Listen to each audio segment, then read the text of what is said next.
अच्छा खेत रख लिया और मुझे यह खराब खेत दे दिया, जिससे तेरी फसल अच्छी हो रही है और मेरी फसल कमजोर। कोई ना, अगली फसल पर खेत बदल लेंगे। अगली फसल पर रामू राजू से खेत बदल लेता है और एक खेत ज्यादा ले लेता है। फिर भी राजू खुशी खुशी उसे खेत दे देता है। राजू के हिस्से में जो खेत थे उनमें फिर से वह दिन रात मेहनत करता। इधर रामू कभी काम करता तो कभी काम नहीं करता। रामू के पास बीज खरीदने के भी पैसे नहीं थे, तो वह पैसे लेने के लिए जमींदार के यहाँ चला जाता।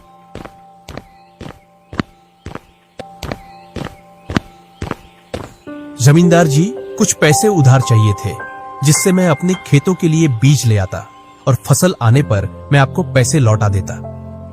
क्यों नहीं भैया, लेकिन आपको 2% ब्याज देना पड़ेगा। जी जमींदार जी, मैं ब्याज दे दूंगा।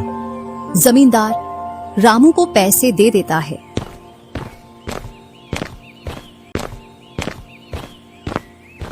और रामू उनसे कुछ बीज लाकर अपने खेतों में बो देता है। इधर राजू अपनी फसल की रोज देखभाल करता और रामू बोकर आया उसके बाद से अपनी फसलों को देखने के लिए भी नहीं गया। वहीं अपने घर में पड़ा रहता और दिन रात सोता रहता। एक दिन जब फसल पकने का समय आया तो वह अपनी फसल देखने के लिए खेतों पर गया और फसल देखकर बोला, अरे इतनी कमजोर फसल! मैंने खेत बदल लिया, फिर भी लगता है मेरी ही किस्मत खराब है। जो भी जमीन में लेता हूँ उसमें अच्छी फसल होती ही नहीं है। ऐसे कहते हुए वह अपने घर आ जाता है और अपनी पत्नी से बोलता है, राजू की फसल तो अच्छी है, बस हमारी फसल ही कमजोर है। ऐसा कैसे हो सकता है? ऐसा तो होगा ही।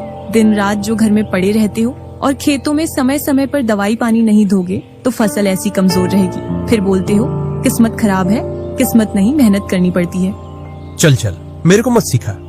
अगर किस्मत ना हो तो कुछ भी नहीं होता। अगर मेहनत से कोई बड़ा बनता तो सबसे पहले गधा बड़ा बनता, क्योंकि उसके बराबर कोई मेहनत नहीं करता। और जो मजा जिंदगी में सोने में है वह मजा और किसी चीज में नहीं। बस इनको तो सुला दो, सोने के अलावा और कोई काम ही नहीं है। कुछ दिनों बाद जब फसल निकली तो राजू की फसल रामू से दोगुनी निकली, जबकि उसकी जमीन रामू से कम थी।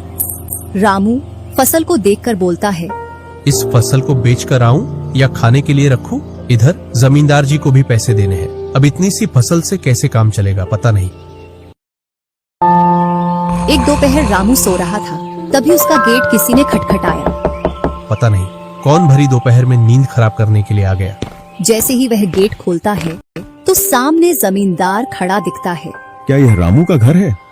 रामू ने सोचा, क्यों ना मैं इसे राजू के घर पहुंचा दूं। यह मुझे पहचान भी नहीं पाया। मैं तो राजू हूँ, वह वाला घर है रामू का। जमींदार सामने वाले घर पर जाकर गेट को खटखटाने लगता है। राजू गेट खोलता है और बोलता है, क्यों भाई, इतनी तेज गेट को क्यों खटखटा रहे हो? मैंने आपके रुपए लेकर खा लिए क्या? हाँ भैया रामू, तुमने मेरे जो पैसे लिए थे उन्हीं को लेने के लिए आया हूँ। तुमने बोला था फसल आने पर पैसा लौटा देंगे, जो तुमने अभी तक नहीं लौटाया। क्या जमींदार जी, आप भी दोपहर में नशा करके आ गए? मैंने कब आपसे पैसे उधार लिए? क्या तुम ही रामू हो?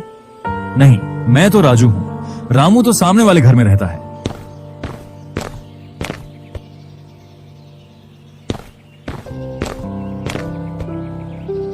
भरी दोपहरी में जमींदार का सर चकरा जाता है और वह अपने घर चला आता है और घर पहुंचकर मुनीम से बोलता है, ऐसा लगता है मुझे कि जो पैसे रामू के दिए थे वह पैसे अब लौट कर नहीं आने वाले। क्यों, ऐसा क्या हुआ जो पैसे वापस नहीं आ रहे हैं?